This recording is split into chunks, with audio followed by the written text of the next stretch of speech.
The next highlight on our list is the four elements and the four suits of the tarot cards. The Kabbalah, as we've already noticed, is a really important science in understanding tarot, especially for the ceremonial magician. And I'm going to try not to overwhelm you with too much Kabbalistic philosophy, but as I said, I am introducing you to small pieces of the diagram of the Tree of Life, which is relevant to the particular subjects I'm talking about. And in this way, you can sort of begin to digest the information in small, doable doses without getting completely overwhelmed by it. So I'd like to start out by showing you the diagram on the slideshow now that you should be seeing. Here we have a hieroglyph of the Tree of Life with divisions that I have drawn on the diagram horizontally from top to bottom. This is an illustration of what is called the four worlds of the Tree of Life. Now you'll notice on the diagram that there are 10 spheres on the tree known as Sephiroth, which the Sephiroth in Hebrew also translates as wheel and suggests the idea of rotation, very much like the word tarot does. And you'll also notice that there are 22 paths that connect all of these circles. We're not going to be concerned at the moment with either the spheres or the paths, but I only want to talk about the horizontal divisions which are shown, which correlate to the four elements of astrology and the four elements of ritual magic, as well as the four suits of the tarot, and also it corresponds to the court cards of the tarot and to something known as the Tetragrammaton, which is the four-lettered name of God written in Hebrew. So starting at the top of the diagram, Sephira number 1 sits in the world of Atzileth, which is considered the spiritual plane. Sephiras number 2 and 3 sit in the world of Bria, commonly referred to as the archetypal plane. Sephiras 4 through 9 sits in the world of Yetzirah, which is also known as the world of formation, and represents the higher and lower astral planes. And then Sephira number 10 is at the very bottom and sits in the world of Asaya, which is our physical plane. So basically what you are looking at is a hieroglyph that describes the process of creation. In Western occult philosophy, we subscribe to the idea that all matter and all physical things begins first as an idea before they are created on the physical plane. You can see this same idea represented in the major arcana cards as they progress from the Fool, which is key 0 and also corresponds to the spiritual plane at the top of the tree, to the Universe, which is key 21, which corresponds to the physical plane at the very bottom of the tree. The rest of the cards show up in between in various levels of the descent along the different pathways on the Tree of Life. And in general, the 22 keys of the cards correspond to the 22 paths on the tree.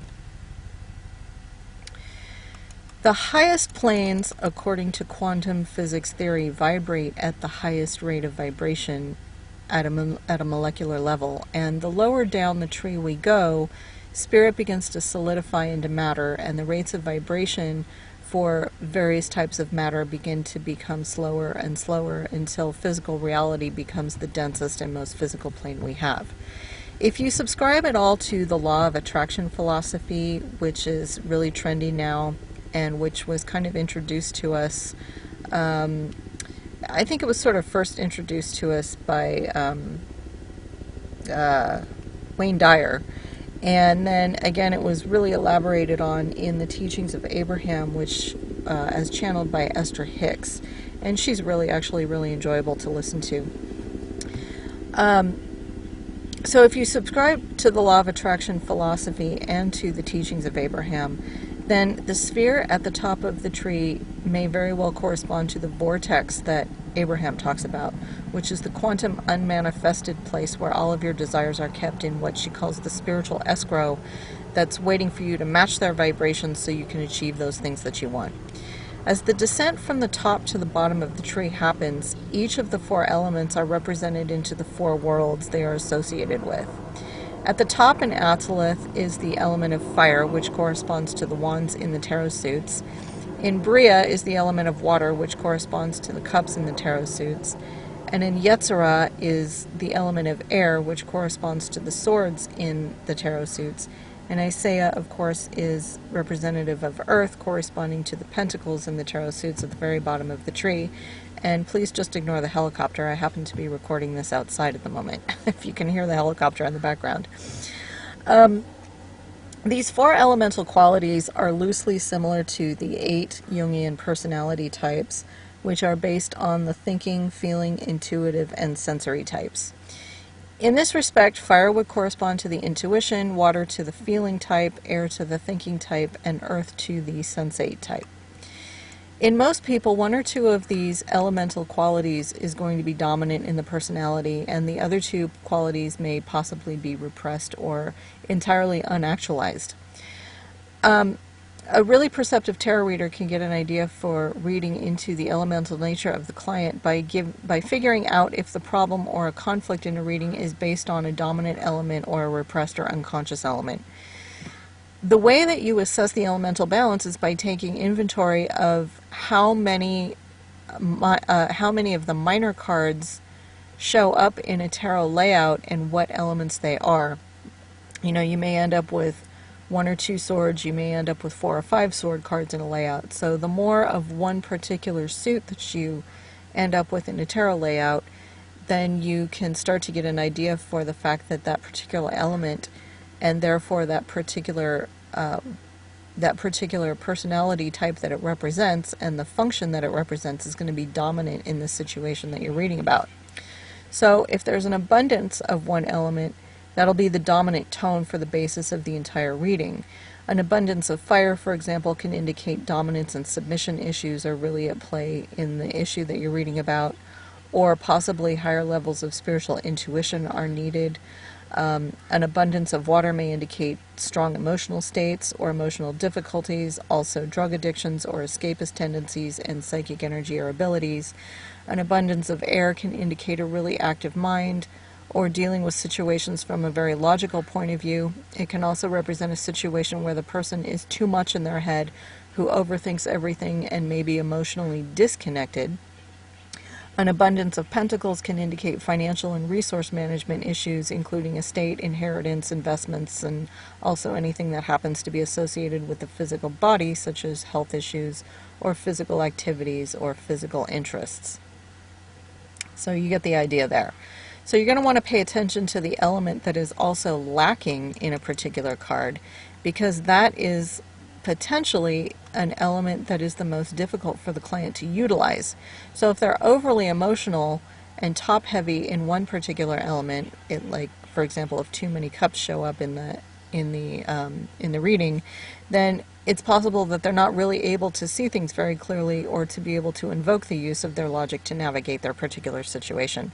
So encouraging the element that is lacking is sometimes a solution to the problem represented in the reading if they happen to be overly identified with another element that is in too much abundance. In the Fundamentals of Ritual Magic class, I discussed the 4 elements really extensively, in that the aim of any spiritual practitioner, witch, or magician at the onset of their magical journey should be to start to balance one's own personality in all 4 of the elements. Ideally, none of them are going to be dominant or repressed, and all of the elements should have equal expression in the personality. Elemental imbalances, which is natural in most of us, is where trouble and neurosis tend to be indicated. So whatever elements are lacking, it could be considered that those elements are inaccessible or unconscious to the individual or repressed in the individual, and they need to be encouraged.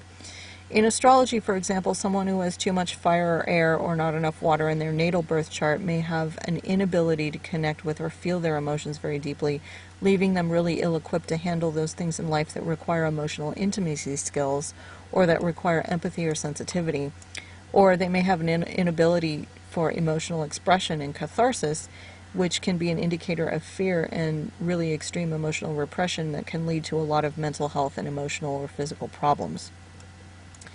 In the context of a tarot reading, the elemental imbalance can indicate a temporary state or an inability to connect in that particular situation, or an overemphasis or overuse of the element in that particular situation that is being read about in the tarot card reading. What do I mean? Well, you know, some of you have probably experienced that when you're with one particular person, it's easier for you to express your feelings, but when you're with another person, it can be really difficult if the chemistry and the dynamic in that relationship is difficult. So it's the same thing for tarot readings. The elements are going to be expressed or repressed based on the context of the situation and not necessarily based on the regular state of the client's personality over the course of their life. So the actual elemental nature of an individual's personality type over the course of the lifetime is going to be much better assessed by their natal astrology elemental makeup, more so than in any given particular tarot reading. However, anytime you can bring a client into any kind of an awareness about obtaining elemental balance, whether it's in a temporary situation or not, you'll be doing them a really big favor, and you'll be giving them another tool to put in their self-help toolbox. So if you see a bunch of cups and no swords, you can encourage the client to start invoking their thinking faculties and using their logic, since they're not probably naturally going to do it left to their own devices. So anything that's lacking is typically going to be unconscious. So if there's less awareness of what is unconscious or whatever that thing is, it's going to be harder for them to access. And again, it depends entirely on the context and how relevant the elemental tone is going to be in the interest of the overall reading. A lack of earth, if a situation calls for acknowledging it, could indicate that an individual needs to take a great deal more care of their physical world and their physical body, or maybe even their health, if they happen to be ignoring those things that are important in their life. A lack of fire can indicate someone who has very little initiative and who is not a self-starter, or is perhaps very timid or victimized or has given their power away somehow. This can also indicate sexual repression or frustration and lack of motivation or creativity, and also a lack of vitality or physical energy.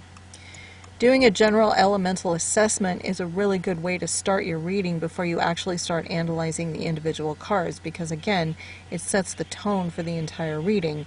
You can get a feel for the energy of the bigger picture if the elements are really top-heavy in some way, and it'll give you a lot of information at the outset in terms of knowing how to address your client and in knowing maybe what to encourage or what to discourage in terms of utilizing those different personality types as suggested in the Jungian schema.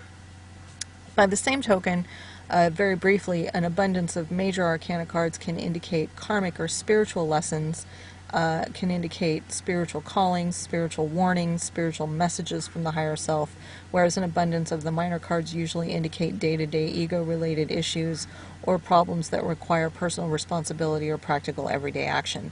So this is another way to get an idea of what the big picture is. You can look at your reading layout and you can say, okay, you know, this is a situation that is part of a really big spiritual lesson in this person's lifetime, and it happens to involve a lesson in this particular element or in this particular use or misuse of this particular elemental energy.